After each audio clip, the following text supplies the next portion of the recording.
Neville Kennedy has turned his hand to just about everything in horse racing, and after a remarkable 71-year career as a trainer, Neville has decided to hang up the reins. So Neville, you were first licensed in 1952 as an 18-year-old. What was it that drew you to the horses? My mother was very interested in riding. She came off a farm, and of course they always had hacks on the farms. And of course as the kids got older, we used to go to what they call a phaeton. It's a buggy with seats, 2 sets of seats. Always had a pony to drive to take the kids to school with this phaeton and could end up riding it. And time goes by and ended up with a fella called Rube Richardson, who used to break in all Manasco's horses years ago. I ended up going to Melbourne Hunt Club with him, and of course got tied up with steeplechasers. Jumped the bush, barbed wire and all the jump. We were tied up with a bloke called Cecil Oates. He was a trainer at Pakenham years ago. He used to ride the bike from I lived up Army Road. I was about 15, I think. Started riding New Street track work. You know how much they used to give us?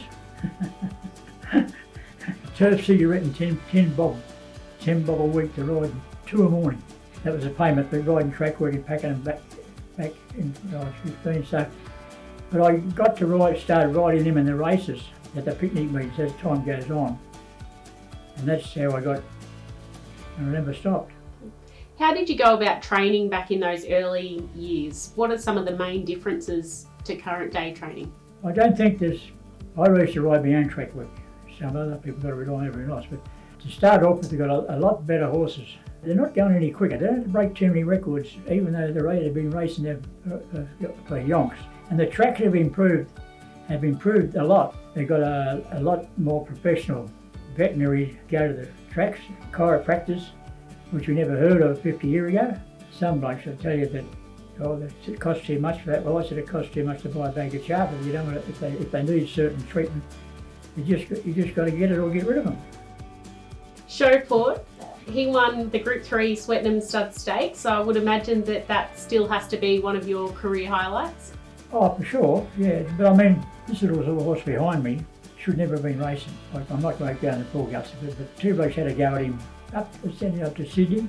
As I said, I bought him on the internet, and he weighed about 400 k's. But he said just a lovely animal. Lucky enough he could run. Of course, he was an $800 online purchase, Don't Make Me Wait, and to win the Mount Witchy-Proof Cup. Was that unexpected at the time? Oh, he was going pretty good. Like at the time he was winning, and I just thought, we'll go to the Picnic Cup, and it doesn't matter if it's Flemington. I went up at Flemington. They're up there, the Flemington, Caulfield and Moonee Valley, and I mean, but it wasn't as big a thrill. Because I used to strap a horse to Ray Webster, Derby Webster, they called him, one Melbourne Cup and a Caulfield Cup with a horse I used to strap as a kid. Didn't sort of bring their hairs up in the back of my neck like you'd think it would have done. You know, their satisfaction of doing it. Have one good enough to win a Flemington. And it wasn't one. I won quite a few down there with ordinary bloody horses. Luck's worth a fortune to you when you're racing, because you don't need much to go wrong to stop you from winning. What does retirement look like for Neville Kennedy after all of these years of 3 a.m. starts? Might be on an island on my own.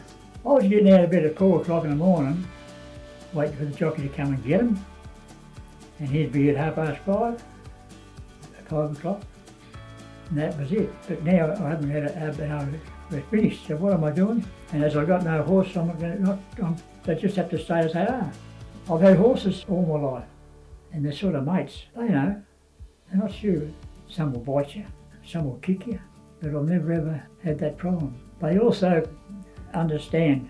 They know what's supposed to happen, and they anticipate. Put them in the yard down there for grass. If you didn't sit there on a chair, they'd stand at the gate and wait for wanting to come out again. They're just creatures of habit. Anyway, that's enough of me. Thanks for putting up with me. I didn't anticipate this. That was terrific, Neville. Thank you.